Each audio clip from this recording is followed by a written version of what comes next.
Death. It is the one certainty every person will face. Yet the question remains, what really happens when we die? Is it the end, or is it a doorway into something more? According to the Bible, death is neither the end of existence nor a simple sleep. It is a profound separation, a journey that involves the body, the soul, and the spirit. Today, we will walk through this journey step by step, uncovering the deep and hopeful truth of what happens when a person dies. In Scripture, death is defined not merely as the end of life, but as a separation. It is the moment the spirit departs from the body. The Bible tells us plainly, "The body without the spirit is dead." James 2:26. When the final breath leaves the lungs, the spirit leaves the body, and death occurs. But what exactly are we? The Bible presents humanity as a divine composition of body, soul, and spirit. Not three separate beings, but three intertwined parts of one person. The body is our physical form, what we see and touch. The soul is the seat of our emotions, will, and consciousness, the part of us that says, "I." And the spirit is the breath of life from God, the invisible spark that gives life. At creation, God formed man from the dust of the earth and breathed into him the breath of life, and man became a living soul. Genesis 2:7. This sacred union of body, soul, and spirit is what makes a human being truly alive. But when death comes, this unity is broken. The body returns to the dust from which it was formed. Genesis 3:19. It becomes lifeless, unconscious, and awaits the future resurrection.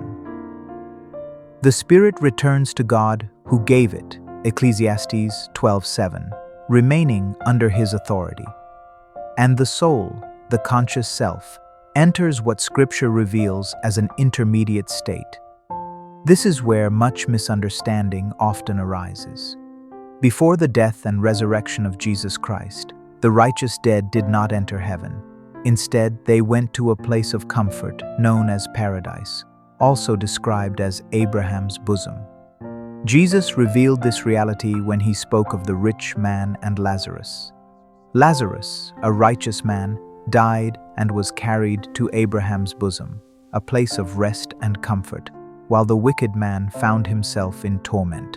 Luke 16:22-23.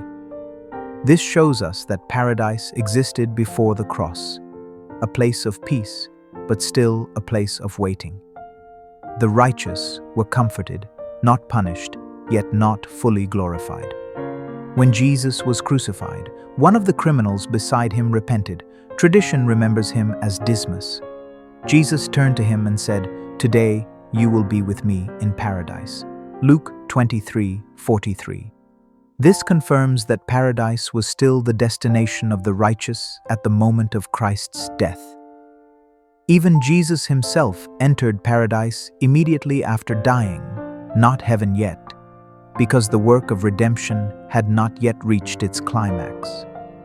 After his death, Christ descended to the realm of the dead, the lower parts of the earth.